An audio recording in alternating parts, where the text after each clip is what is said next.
కర్ణాటక ప్రజలు electronic voting మిషన్లకు జై కొట్టారు. ఇన్నాళ్లు ఈవీఎంల పనితీరుపై అనుమానాలు వ్యక్తం చేసిన రాహుల్ గాంధీకి షాక్ ఇచ్చారు. మెజార్టీ ప్రజలు ఈవీఎంలను విశ్వసిస్తున్నట్లు తేల్చింది Karnataka monitoring and evaluation authority. 102 assembly నియోజకవర్గాల్లో చేపట్టిన సర్వే ఆధారంగా ఈ నివేదికను రూపొందించింది. కర్ణాటక మాజీ మంత్రి ఎమ్మెల్యే గాలి జనార్దన్ రెడ్డిపై హత్యాయత్నం జరిగింది. బళ్లారిలో బ్యానర్ల తొలగింపు వివాదంతో ఆయనపై కాల్పులకు తెగబడ్డారు ఎమ్మెల్యే భరత్ రెడ్డి సన్నిహితుడు సతీష్ రెడ్డి. ఈ కాల్పుల నుంచి త్రుటిలో తప్పించుకున్నారు గాలి. అయితే గాలి జనార్దన్ రెడ్డి అనుచరులు జరిపిన ఎదురు కాల్పుల్లో ఓ వ్యక్తి మృతి చెందగా సతీష్ రెడ్డి తీవ్రంగా గాయపడ్డారు. మహారాష్ట్రలో పూణే మున్సిపల్ ఎన్నికల నామినేషన్ల పర్వం కొనసాగుతోంది. వార్డు నెంబర్ 2 నుంచి నామినేషన్ వేసిన పూజా మోర్ జాదవ్ అంతలోనే దాన్ని ఉపసంహరించుకున్నారు. గతంలో సీఎం ఫడ్నవీస్ దంపతులకు వ్యతిరేకంగా మాట్లాడిన ఆమె వీడియోలు సోషల్ మీడియాలో వైరల్ అవ్వడంతో రేస్ నుంచి తప్పుకున్నారు.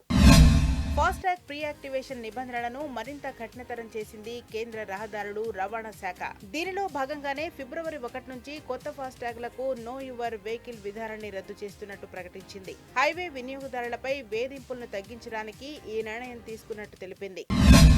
అతి త్వరలో వందే భారత్ స్లీపర్ రైళ్లు పట్టాలెక్కిస్తున్నట్టు ప్రకటించారు రైల్వే శాఖ మంత్రి అశ్విని వైష్ణవ్. తొలి రైలు కోల్కతా, గౌహటిల మధ్య అందుబాటులోకి రానుందని తెలిపారు. ఈ నెల 19న ప్రధాని మోడీ వందే భారత్ స్లీపర్ను ప్రారంభిస్తారని పేర్కొన్నారు. ఇక రైల్లోని టికెట్ ధరలు విమాన టికెట్ల కంటే తక్కువే ఉంటాయన్నారు. అక్రమ నిర్మాణాలపై కొరడా జులిపిస్తున్నారు రాజస్థాన్ అధికారులు. తాజాగా జైపూర్లోని ఇమాం చౌక్ ప్రాంతంలో బుల్డోజర్కు పనిచెప్పారు. ప్రభుత్వ ఆదేశాలతో చోములో పలు ఇళ్లను కూల్చివేస్తున్నారు. పోలీసుల పహారాలో నిర్మాణాలను తొలగిస్తున్నారు. దేశ రాజధాని ఢిల్లీలో కాలుష్యం ప్రమాదకర స్థాయికి చేరింది. రోజురోజుకు పెరుగుతున్న కాలుష్యంతో గాలి నాణ్యత రికార్డు స్థాయిలో క్షీణిస్తోంది. పొల్యూషన్ కు తోడు పొగమంచు కమ్మేయడంతో నగరవాసులు నరకం చూస్తున్నారు. ఇటు పొగమంచు ప్రభావం రైళ్లు, విమానాల రాకపోకలపై పడింది. వందల విమానాలు రద్దు కాగా పలు సర్వీసులు ఆలస్యంగా నడుస్తున్నాయి.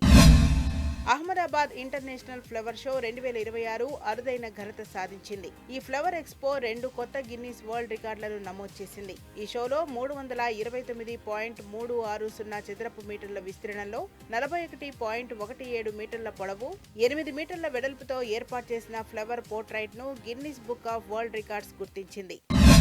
జమ్మూ కాశ్మీర్, హిమాచల్ ప్రదేశ్, ఉత్తరాఖండ్లను మంచు ముంచెత్తుతోంది. భదేర్వా, బలేసాల్లో భారీగా హిమపాతం నమోదైంది. ఇటు ధర్మశాలలోని దౌలాధర్ పర్వతాలపై మంచు కురిసింది. గుల్మార్గ్, పెహల్గాం, సోనమార్గ్, మనాలి ప్రాంతాల్లో పర్యాటకులు మంచు అందాలను ఆస్వాదిస్తున్నారు. కొత్త సంవత్సరంలోనూ పసిడి ధరలు పరుగులు పెడుతున్నాయి. వెండి ధరలు మెరుపులు మెరిపిస్తున్నాయి. ఈ రోజు గోల్డ్ ధరపై 1,140 రూపాయలు పెరిగి 1,36,200కు చేరింది. కిలో వెండిపై 4,000 వరకు పెరిగింది. దీంతో కేజీ వెండి ధర 2,60,000 దగ్గర ట్రేడ్ అవుతోంది.